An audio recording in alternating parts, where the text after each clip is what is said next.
Disposal of property. अब देखिए होता क्या है, जब भी कोई अपराध किया जा रहा है तो हो सकता है वो अपराध किसी प्रॉपर्टी के रिलेशन में कमिट किया जा रहा है या प्रॉपर्टी के लिए कमिट किया जा रहा है, तो बहुत बार उस प्रॉपर्टी को सीज कर लिया जाता है। एज एन एविडेंस जरूरत पड़ सकती है उसकी, या उस आर्टिकल की मान लीजिए चोरी की गई, उस चोरी की हुई प्रॉपर्टी को पुलिस ने रिकवर किया तो उसको रखा जाएगा। तो इस प्रॉपर्टी का क्या होगा, तो दोनों सिचुएशंस हमें देखनी है कि जब ट्रायल पेंडिंग है तब उस प्रॉपर्टी के लिए क्या ऑर्डर्स कोर्ट के द्वारा किए जा सकते हैं। और दूसरी बात जो हमें समझनी है वो ये जाननी है कि जब आपने ट्रायल कंक्लूड कर दिया तो ट्रायल कंक्लूड करने के बाद अब उस प्रॉपर्टी का क्या किया जाए जो सीज करी गई। फॉर एग्जाम्पल, एक लाठी है जिससे एक व्यक्ति को मारा गया, हर्ट कॉज किया गया, 115 का ऑफेंस बना, आपने ट्रायल कंडक्ट किया, ट्रायल के बाद में कन्विक्ट कर दिया।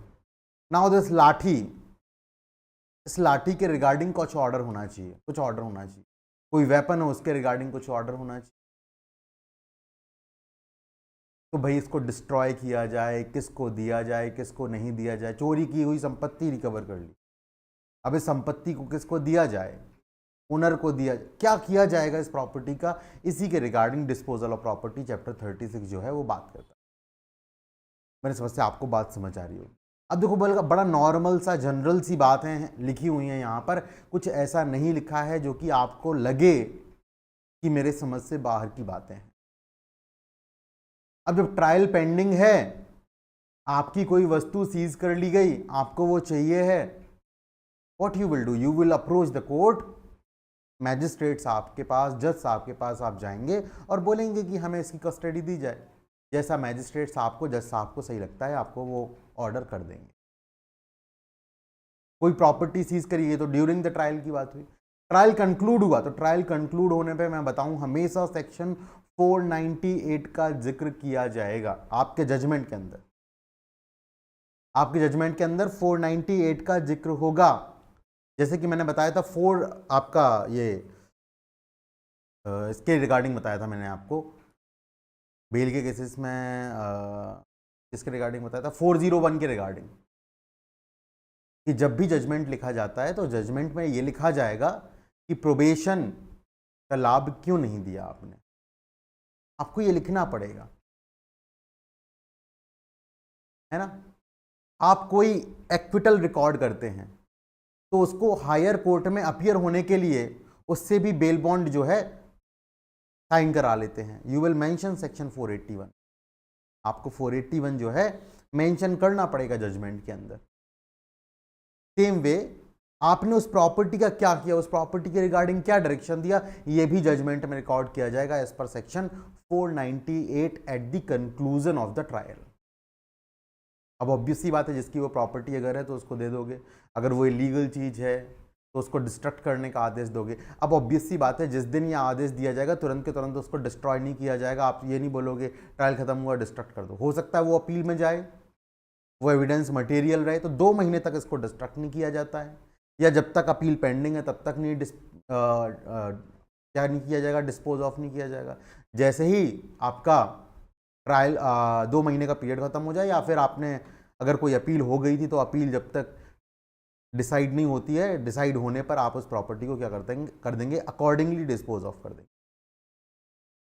मेरे समझ से ये बातें समझ में आ रही होंगी। तो यही जो बातें हैं मेन आपकी सेक्शन 497 में ड्यूरिंग द पेंडेंसी उस प्रॉपर्टी को कैसे डील किया जाए, और सेक्शन 498 बताता है eight the conclusion of trial उस प्रॉपर्टी को कैसे डील किया जाए। So these are the 2 main section I can say which are important, है ना। बाकी जो और प्रोविजंस हैं they are ancillary to it, कि भाई आप कोई ऑर्डर हो गया 498 का, क्या उसके अगेंस्ट आप अपील में जा सकते हैं? बिल्कुल। भाई एक्विटल हुआ लेकिन उस प्रॉपर्टी को आपको नहीं दिया गया, आप अपील में जा सकते हैं, आपको प्रॉपर्टी मिलनी चाहिए थी, आपको ऐसा लगता है तो ऐसे ऑर्डर से भी आप अपील कर सकते हैं। That is all given in other sections. तो आई टेल यू 497, 498 एंड 499 थोड़ा सा दे आर इंपॉर्टेंट, और उन्हीं को हम जो है थोड़ा सा अभी पढ़ेंगे, देखेंगे और उनको डिस्कस करेंगे। बड़े आसान आसान से सेक्शंस हैं, आपको बिल्कुल ऐसा नहीं लगेगा कि ये समझ से बाहर की बातें हैं। ठीक है, देखिएगा ज़रा chapter 36 disposal of property. Disposal का मतलब मैं आपको पहले ही बता चुका हूँ, निराकरण करना। अब निराकरण ऐसे भी किया जा सकता है कि प्रॉपर्टी को डिस्ट्रॉय कर दो, किसी को मत दो, कोर्ट की कस्टडी में रखो, या ये बोल सकते हैं कुल मिलाकर उसके ऊपर कोई डिसीजन लेना, इसको बोलते हैं हम disposal. Same disposal of cases मतलब निराकरण किया जाना केस। अब वो इस मैनर में भी हो सकता है कि आपका केस खत्म कर दिया, आपका केस अलाउ कर दिया। It can be in any of the way. तो डिस्पोजल ऑफ प्रॉपर्टी। तो फर्स्ट सेक्शन 497 मैंने बताया, अगर ट्रायल पेंडिंग है तो ऐसे केसेस में जो प्रॉपर्टी है वो कैसे डिस्पोज ऑफ की जाएगी, क्या उसके रिगार्डिंग आप डिसीजंस लेंगे। तो that is dealt under section 497।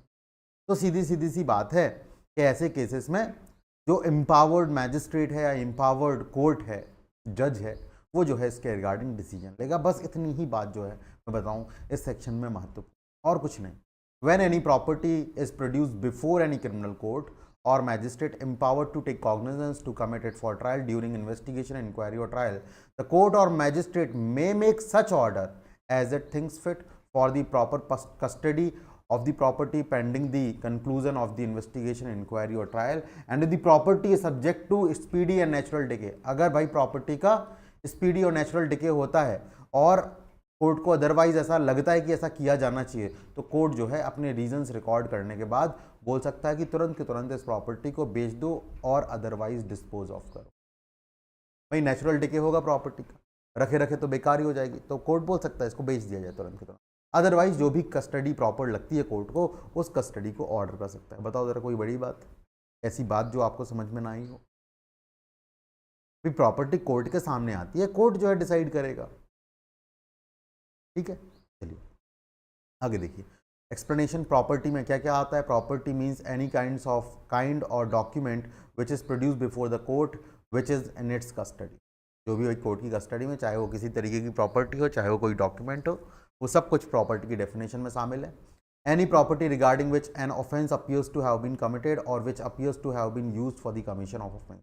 दोनों ही बातें, जिसके रिगार्डिंग ऑफेंस कमिट हुआ है, कोई प्रॉपर्टी को चुराया गया तो मतलब उस प्रॉपर्टी के रिगार्डिंग ऑफेंस कमिट हुआ, या किसी चीज को ऑफेंस कमिट करने में यूज किया गया, जैसे कि लाठी मारने के लिए यूज की गई, ये भी प्रॉपर्टी की डेफिनेशन में आएंगे।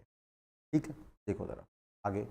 The court magistrate shell with in 14 days from the production of the property referred in subsection 1 prepare a statement to such property containing its description in such form and manner as the state government by rules provide।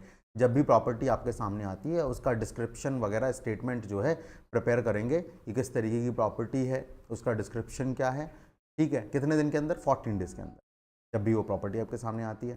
The magistrate shall cause to be taken the photograph if necessary, videograph on the mobile phone or electronic media the property referred in subsection 1। भाई उसकी photograph करवा सकते हैं आप, videograph करवा सकते हैं। ठीक है, मोबाइल फ़ोन पे या किसी और दूसरे electronic. The statement under subsection 2, the photograph and videograph taken under subsection 3 shall be used as evidence in any inquiry, trial और प्रोसीडिंग अंडर दिस। फिर बाद में जो है आपने जैसे फोटोग्राफ ले लिया, जो वीडियोग्राफ ले लिया, उसको किसके तौर पे यूज़ किया जाएगा, एविडेंस के तौर पे बाद में यूज़ किया जा सकता है। द मैजिस्ट्रेट और the court shall within the period of 30 days after the statement has been prepared. जब आपके पास में प्रॉपर्टी आई, आपने 14 दिन के अंदर स्टेटमेंट तैयार कर लिया, 14 दिन पे स्टेटमेंट तैयार करने के बाद आप 30 दिन के अंदर and the photograph has been taken, order the disposal of the property. आप ऑर्डर करेंगे कि उस प्रॉपर्टी को कैसे डिस्पोज ऑफ किया जाए, कैसे डिस्ट्रक्ट किया जाए, उसको कॉन्फिस्केट किया जाए या नहीं किया जाए। कॉन्फिस्केशन करने का मतलब क्या है, उसको कोर्ट की कस्टडी में ले लेना, कॉन्फिस्केट करने का, या प्रॉपर्टी किसको डिलीवर की जानी है वो कितने दिन के अंदर डिसाइड करेंगे, 30 days from the date of preparing the statement. पहले तो स्टेटमेंट आपके पास प्रॉपर्टी आई, 14 दिन के अंदर आप स्टेटमेंट प्रिपेयर करिए उसके बाद रिगार्डिंग। स्टेटमेंट जिस दिन प्रिपेयर कर लिया उससे 30 दिन के अंदर अंदर आपको ये डिसाइड करना कि प्रॉपर्टी का होगा क्या, आप क्या ऑर्डर करेंगे, डिस्पोजल करेंगे, डिस्ट्रक्शन करेंगे, कॉन्फिस्केशन करेंगे, या प्रॉपर्टी का डिलीवरी ऑर्डर करेंगे। तो this is during the pendency of trial.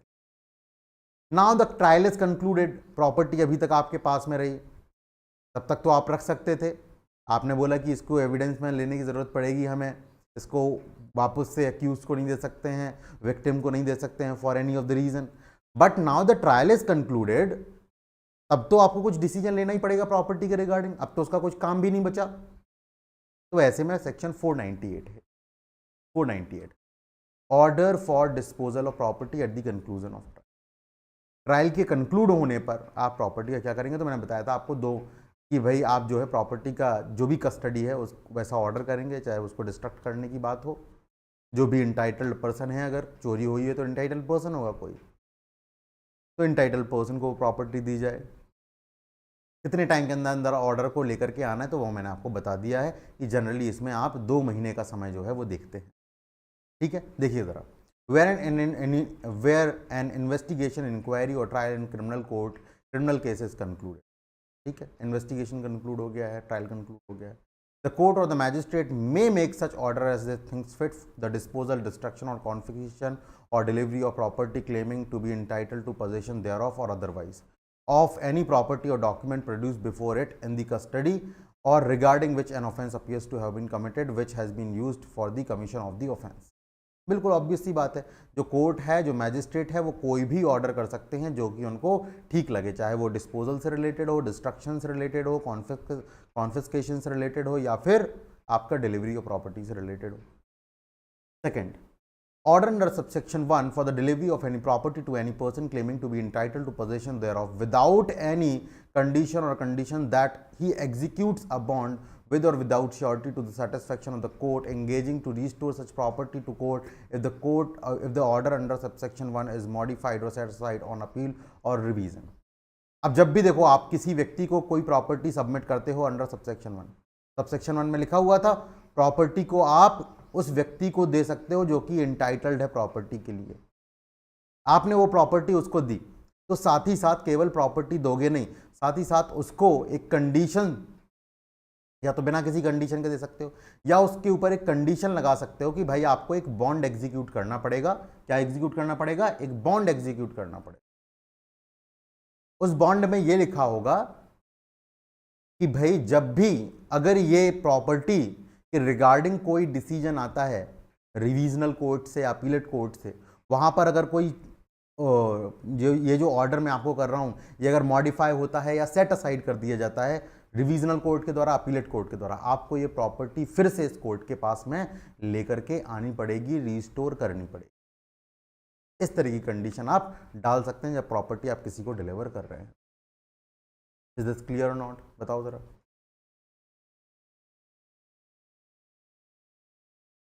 ना बड़ा आसान सा है। उसके बाद देखो, अ कोर्ट ऑफ सेशन में instead of itself making order under subsection 1 direct the property to be delivered to chief judicial magistrate who shall thereupon dealt with it in the manner provided in 503, 504 and 505। तो भाई session court किसी property के regarding खुद decision ना लेकर के CGM को वो केस जो है ट्रांसफर कर सकता है, फिर सीजीएम जो है उस पर क्या करेंगे? डिसीजन लेंगे।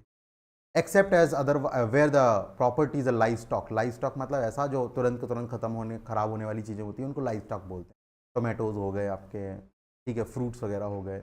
इज सब्जेक्ट टू स्पीडी और नेचुरल डिके और where a bond has been executed in pursuance of subsection 2 and order made under subsection 1 shall not be carried out.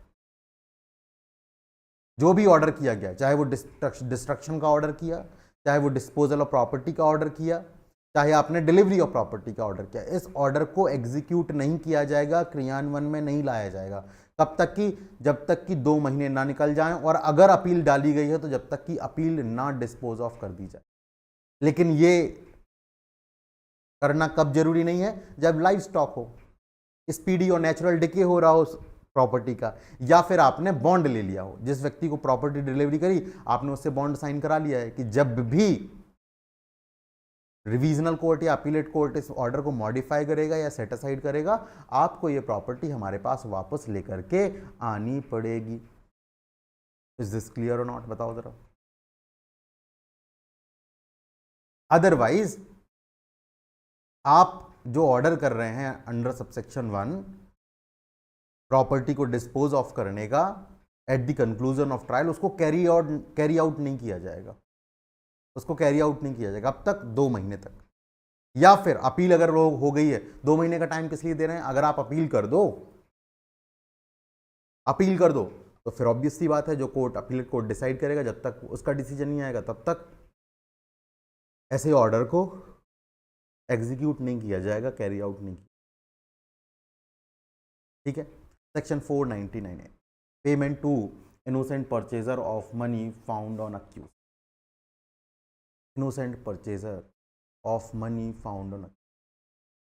अब अक्यूज पर्सन ने देखो क्या किया, अक्यूज पर्सन ने उस चीज को बेच दिया, किसी चीज को मान लीजिए चुराया, स्टोलन प्रॉपर्टी है, या उसने स्टोलन प्रॉपर्टी रिसीव करी थी, उसको पता था कि मैंने स्टोलन प्रॉपर्टी ली, मतलब उसने अपराध किया, अपराध की वजह से उसके पास वो प्रॉपर्टी आती है जिसको हम स्टोलन प्रॉपर्टी बोलते हैं। तो ये स्टोलन प्रॉपर्टी उसके पास आती है और वो क्या करता है, स्टोलन प्रॉपर्टी को आगे बेच देता है। आगे किसी को बेचा, उसको नहीं पता कि ये स्टोलन प्रॉपर्टी है। He is a innocent purchaser. अब उसने परचेज किया, पैसा उसको दे दिया। जब पुलिस ने गिरफ्तार किया इस अक्यूज्ड को, तो पुलिस ने पाया कि अक्यूज्ड के पास में पैसा भी है, तो इस पैसे को वापस से इनोसेंट परचेजर को दिया जा सकता है। उसी के रिगार्डिंग आपका सेक्शन 499 है। ठीक है। कितने टाइम के अंदर ऑर्डर करना है? 6 महीने के अंदर। ठीक है। आप जो है ऐसा करेंगे, देखो जरा, when any person is convicted of an offence includes or amounts to theft or receiving stolen property and it is proved that any person bought the stolen property from him without knowing or having reason to believe, बिना जाने, उसको नहीं पता था, अगर उसको पता होता तब तो फिर वो अपराध ही होता, रिसीविंग स्टोलन प्रॉपर्टी, है ना, that the same was stolen and the money has on his arrest taken out of possession, उसके अरेस्ट पर पुलिस ने वो पैसा जो है उससे पाया था। Court may, on application of such purchaser and on restitution of stolen property to the person entitled, order that out of such money not exceeding the price paid by purchaser to be delivered to him within 6 months from the date of such. 6 महीने के अंदर अंदर बोला जाएगा कि उस पैसे को, जो कि प्राइस मनी से ज़्यादा ना हो, जितना भी उसने प्राइस पे किया था, भाई 1000 रुपये दिए थे और अक्यूज के पास से मिले 5000 के, 5000 दे देंगे आपको? नहीं, आपने 1000 दिए थे तो आपको 1000 मिल जाएंगे। प्रॉपर्टी को रेस्टिट्यूट किया जाएगा कहाँ पर? वही उस व्यक्ति को, जो व्यक्ति इंटाइटल्ड, जिसकी प्रॉपर्टी चोरी हुई थी। Appeal against order 498, 499। अब 498 या 499 में जो भी ऑर्डर किया जाता है उसकी आप अपील कर पाएंगे कहाँ पर? जहाँ पर कन्विक्शन से अपील निकल करके आती है। कन्विक्शन से अपील आपको पता है कहाँ निकल करके आती है? हाई कोर्ट ने ऑर्डर किया तो सुप्रीम कोर्ट जाती है, मैजिस्ट्रेट कोर्ट्स ने किया तो सेशन कोर्ट जाती है, सेशन कोर्ट ने किया तो हाई कोर्ट जाती है। सेम वे अगर ये ऑर्डर्स 498, 499 वाले जिसके द्वारा भी किए जाएंगे, जहां कन्विक्शन से अपील जाती है वहीं के वहीं वहां से अपील चली जाएगी। Is this clear? आपको 498 याद रखना है, वो आपको जजमेंट्स में मेंशन करना होता है। बाकी के प्रोविजंस आप देख लीजिएगा, they are not that important and generally आपके एग्जाम में नहीं पूछे। जनरली क्या, एक्सेप्शनली भी नहीं पूछे जाएंगे, पूछे तो ये भी नहीं जाएंगे जो 3 मैंने आपको पढ़ा दिए हैं। बट जजमेंट में आपको लिखना पड़ता है 498 को, आपको बताना पड़ेगा कि इस प्रॉपर्टी का अब होगा क्या, जो प्रॉपर्टी आपने सीज कर ली है। जनरली लाठियां होती हैं, तो लाठियों के रिगार्डिंग, या स्टोलन प्रॉपर्टी होती तो आप उसको बताएंगे लास्ट में, the stolen property to be given back to the complainant or the victim, whoever it is who is entitled to the property। ठीक है, ये आपको बताना पड़ेगा। हम देखेंगे, ये सारे प्रोविजंस हमने पढ़ लिए हैं। मैं आपके लिए कल एक जजमेंट जो है निकाल के रख दूंगा, जिसमें आप जो है देख पाएंगे कि ये सारे सेक्शंस वैसे के वैसे लिखे जाते हैं जजमेंट के अंदर। जो भी सेक्शंस हैं, चाहे वो आप वो 401 की बात कर रहे हैं, चाहे आप वो 481 की बात कर रहे हैं, या फिर आप 498 की बात कर रहे हैं, these all sections are being written in the judgment। ठीक है, चलिए जरा इसके बाद आप इन प्रोविजंस को देख लीजिएगा, they are not that important. Irregular proceedings मैंने आपको बता दी थी, आप इसमें ये याद जरूर कर लीजिएगा कौन कौन से हैं। आई तक, I9 9 प्रोसीडिंग्स ऐसी हैं कि अगर मैजिस्ट्रेट एम्पावर्ड भी नहीं है और फिर भी वो इनमें प्रोसीड करता है, मैजिस्ट्रेट इज नॉट एम्पावर्ड, फिर भी वो इनमें प्रोसीड करता है, तो प्रोसीडिंग विशिएट नहीं होती है, ट्रायल वॉइड नहीं होता है, ऐसी इरेगुलरिटीज का कोई इफेक्ट नहीं होता है। जैसे कि आप सर्च वारंट जारी करने के लिए सेक्शन 97 में एम्पावर्ड नहीं है, आपने जारी कर दिया, सर्च वारंट इशू कर दिया, इस इरेगुलरिटी से कोई असर नहीं पड़ेगा प्रोसीडिंग। सेम वे आप इंक्वेस्ट होल्ड नहीं कर सकते हैं। 196 इंक्वेस्ट याद है आपको? मैजिस्ट्रेट को इंक्वेस्ट रिपोर्ट जो है प्रिपेयर करता है कि अगर किसी कस्टडी में किसी व्यक्ति की मौत हो जाती है या कस्टोडियल रेप के केसेस होते हैं या वो केसेस जिनमें वुमेन जो है अंडर एबनॉर्मल सर्कमस्टेंसेस मैरिज में डेथ हो जाती है किसी औरत की, तो ऐसे केसेस में इंक्वेस्ट रिपोर्ट जो है वो मैजिस्ट्रेट साहब के द्वारा तैयार की जाती है। तो वहाँ पर अगर आपको पावर नहीं है और आपने इंक्वेस्ट रिपोर्ट बना ली, तब भी इससे प्रोसीडिंग्स पर कोई प्रभाव नहीं पड़ेगा। तो ये मैंने आपको बता दिए थे पहले भी। लेकिन जहाँ पर आप एम्पावर्ड नहीं हैं और आप इनमें से कोई भी एक काम करते हैं, इनमें से कोई भी एक काम करते हैं, ये जो क्यू तक दिए हुए हैं, तो ऐसे में आपकी जो प्रोसीडिंग्स होती हैं वो क्या होती हैं? Shall be void. आपकी ऐसी प्रोसीडिंग्स वॉइड होंगी, मैंने आपको बता दिया था।